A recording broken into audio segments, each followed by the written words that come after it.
Sports brings out strong emotions in people, and sometimes those emotions can cause disrespect, embarrassment, or even violence. Lebron James' recent altercation with Courtside Karen gave us the inspiration for this video, where we talk about the times when fans made everybody cringe. Here are the 10 moments when NBA fans took it too far.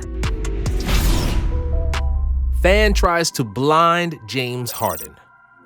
There are all kinds of things fans do to try to help their team and distract the opposing players. Waving flags and other accessories, showing extra skin, yelling and trash talking are all part of the NBA folklore. However, one Jazz fan took it too far when he brought a laser and pointed it at James Harden's eyes when he was on the free throw line. Of course, Harden noticed it and told the referee, and the laser tag enthusiast quickly got caught and escorted out of the arena, with a 1-year ban from coming to NBA games. Warriors owner shoves Kyle Lowry. After the play in which he was trying to keep the ball in bounds, Kyle Lowry landed among the fans in the first row during Game 3 of the 2019 NBA Finals between the Raptors and the Warriors. Mark Stevens was a Warriors fan sitting close to Lowry's landing spot, and he pushed Lowry away. In doing so, he also threw a few swear words in his direction. Lowry was not appreciative of his words, and the incident went viral. To make matters worse, Mark Stevens wasn't just a fan, he was also a minority owner of the Warriors, which means he should have known better not to insult NBA players. Stevens got a 1-year ban from NBA games and other team activities, plus a $500,000 fine for repeated F-bombs he shouted at Lowry. Karl fights a Jazz fan. Karl is one of the best and most winningest NBA coaches of all time, and he's one of just 9 coaches with more than 1,000 career victories. In 1987, when Karl was coaching the Golden State Warriors, he was part of one of the biggest melees of the decade, in a decade that had a lot of melees. It all started when the Warrior Greg Barrett got tangled up with Utah's Karl Malone. Barrett ended up throwing the ball at Malone, which set everyone's emotions on fire. A huge fight ensued and everyone wanted to partake. Fans rushed to the floor and Karl started wrestling with one of them, while some Warrior players almost got into a fight with the police. But those were the times when the NBA was much looser regarding the MMA crossover on NBA floors, and nobody even got suspended after this. Russell Westbrook gets a middle finger salute.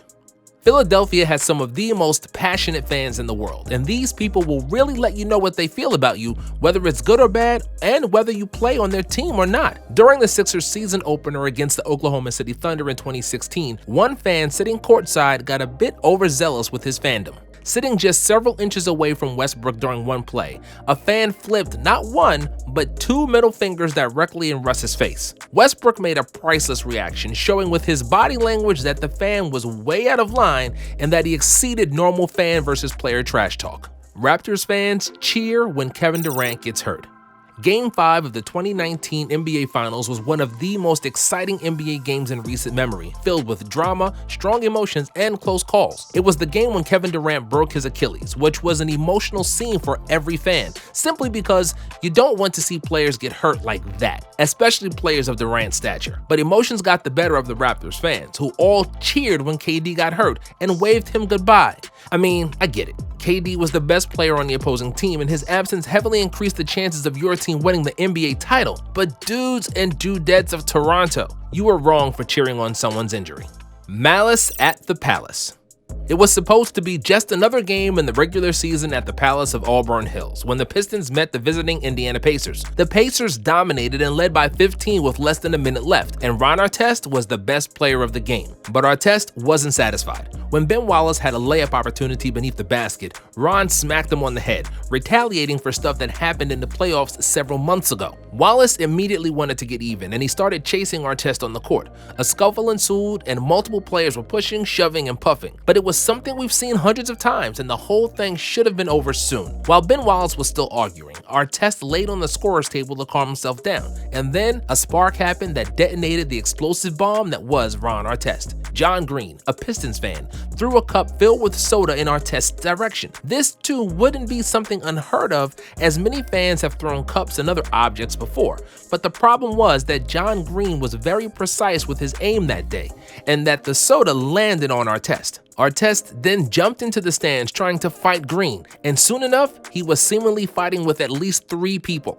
Stephen Jackson and Jermaine O'Neal saw that and went into the stands themselves trying to help their teammate. The whole brawl lasted less than 5 minutes, but it was easily the ugliest 5 minutes in NBA history. Ron Artest was suspended until the end of the season, including the playoffs. Stephen Jackson did not play for 30 games and Jermaine O'Neal for 15, in the biggest suspension time ever for one event. Cedric Maxwell versus a 76ers fan.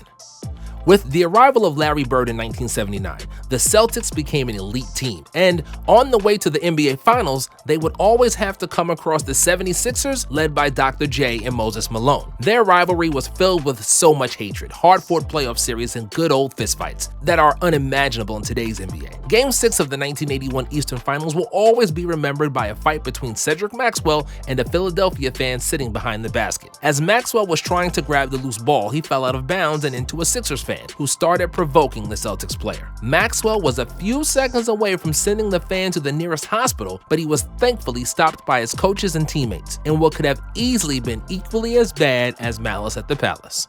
Cavs fans riot when LeBron announced his decision.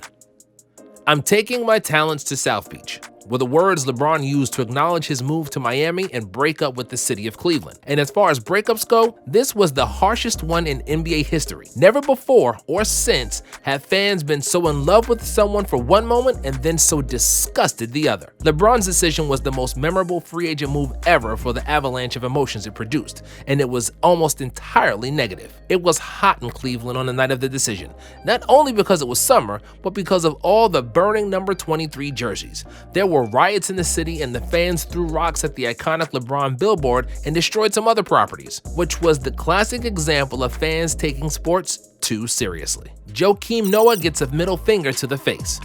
Joakim Noah was the type of player beloved by his teammates and fans and hated by most of all the other fan bases in the league. I mean, the man disrespected the entire city of Cleveland just like Charles Barkley disrespects the women of San Antonio, doubling down on his stance on multiple occasions and without any concern what these people might think.